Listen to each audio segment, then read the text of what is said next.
Tuhan bersamamu dan bersama rohmu. Inilah Injil suci menurut Yohanes. Dimuliakanlah Tuhan.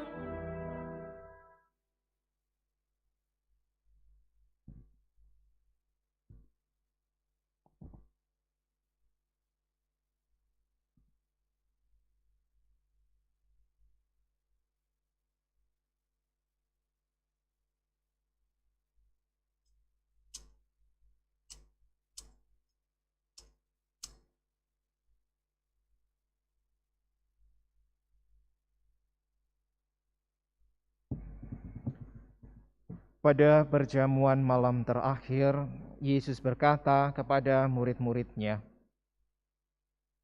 "Jika kamu mengasihi aku, kamu akan menuruti perintah-perintahku. Aku akan minta kepada Bapa, dan Ia akan memberikan kepadamu seorang penolong yang lain, supaya Ia menyertai kamu selama-lamanya. Jika seseorang mengasihi aku, Ia akan menuruti firman-Ku. Bapakku akan mengasihi dia. Kami akan datang kepadanya dan tinggal bersama-sama dengan dia. Siapa saja yang tidak mengasihi aku, ia tidak menuruti firman-Ku. Dan firman yang kamu dengar itu bukanlah dari aku, melainkan dari Bapa yang mengutus aku. Semuanya itu aku katakan kepadamu selagi aku berada bersama-sama dengan kamu. Tetapi penolong, yaitu Roh Kudus, yang akan diutus oleh Bapa dalam namaku, dialah yang akan mengajarkan segala sesuatu kepadamu dan akan mengingatkan kamu tentang semua yang telah aku katakan kepadamu." Demikianlah sabda Tuhan. Terpujilah Kristus.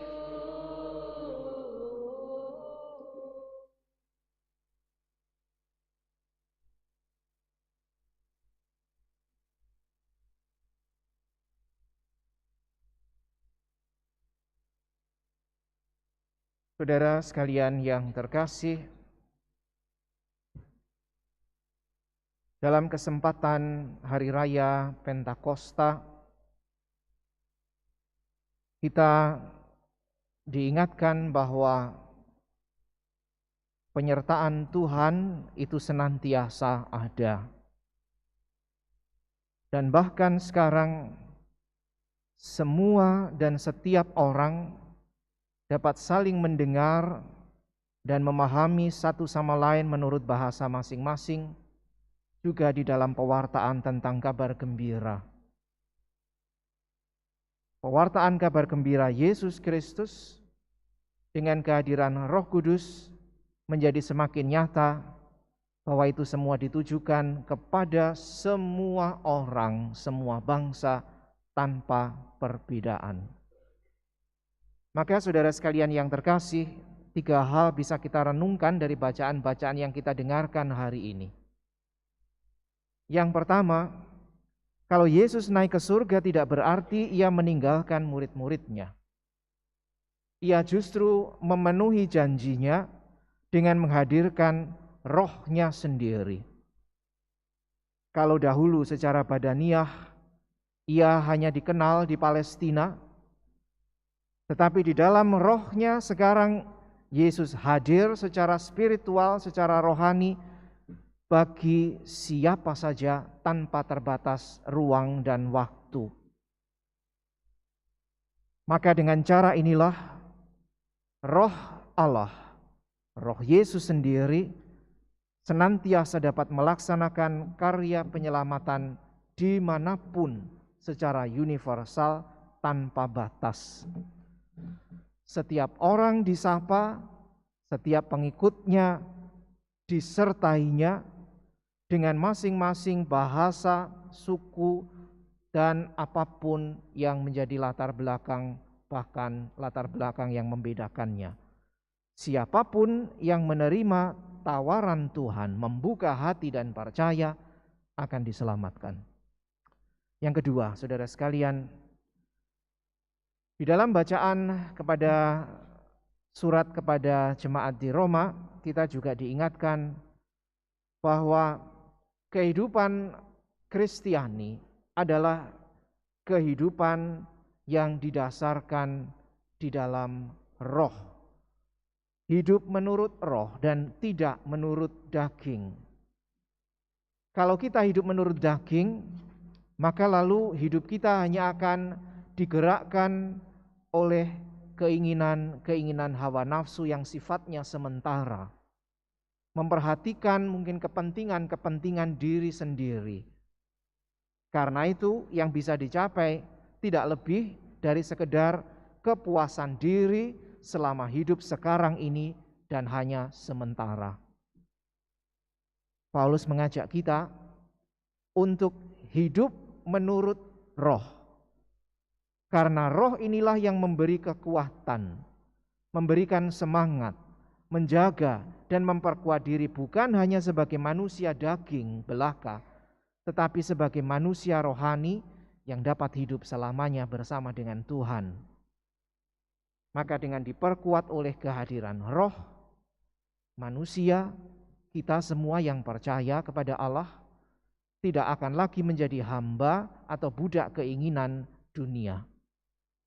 Yang ketiga, saudara sekalian yang terkasih, merayakan Pentakosta secara benar dan sungguh-sungguh itu artinya kita membangun senantiasa kesediaan, tekad untuk hidup dan bersikap seperti para rasul. Mereka adalah orang-orang biasa, sama seperti kita.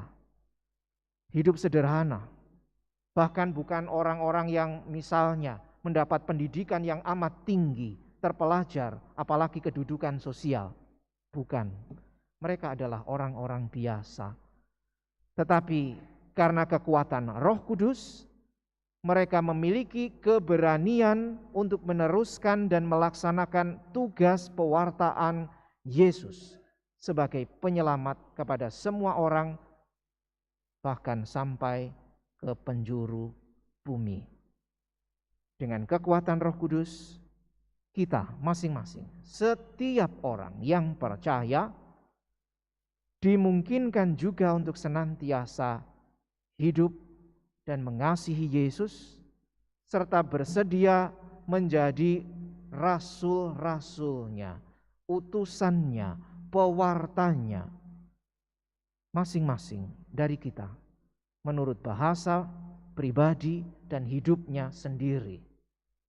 Maka bacaan pertama tadi mengingatkan kita, bagaimana para rasul dimampukan untuk mewartakan itu sehingga dimengerti dengan bahasa manusia dalam pelbagai bahasa, sehingga macam-macam orang mengerti pengalaman mereka tentang Allah yang menyelamatkan.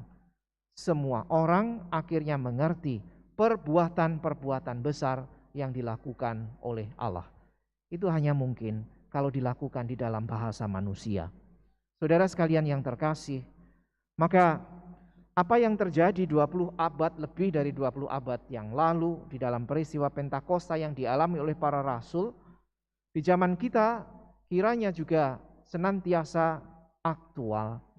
Di dalam situasi kehidupan kita sekarang, Roh Kristus yang sama mendorong kita sebagai anggota gereja untuk bersedia, berkomitmen secara aktif ambil bagian di dalam memperkenalkan ajaran Tuhan, di dalam hidup, di dalam sikap dan perbuatan Yesus Kristus sendiri sebagai penyelamat yang akhirnya juga menjadi bagian dari hidup kita masing-masing menurut budaya kita, bahasa kita, latar belakang hidup kita.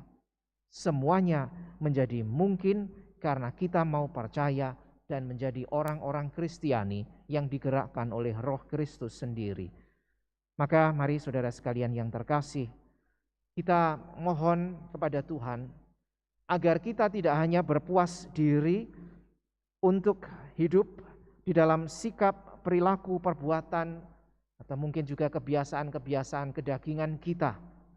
Tetapi lebih dari itu, mari kita mohon agar hidup kita sebagai orang-orang Kristiani sungguh-sungguh dijiwai oleh roh yang satu, roh yang sama, yaitu Roh Kudus, Roh Kristus sendiri yang menyatukan kita, yang memampukan kita untuk hidup dan meneruskan apa yang sudah dimulai oleh Yesus, dan kita aktualkan, kita nyatakan kembali di dalam hidup kita sebagai orang-orang Kristiani. Seperti Yesus katakan, barang siapa mengasihi Allah, maka ia akan menuruti firman Allah. Yesus sepenuhnya menuruti firman Tuhan.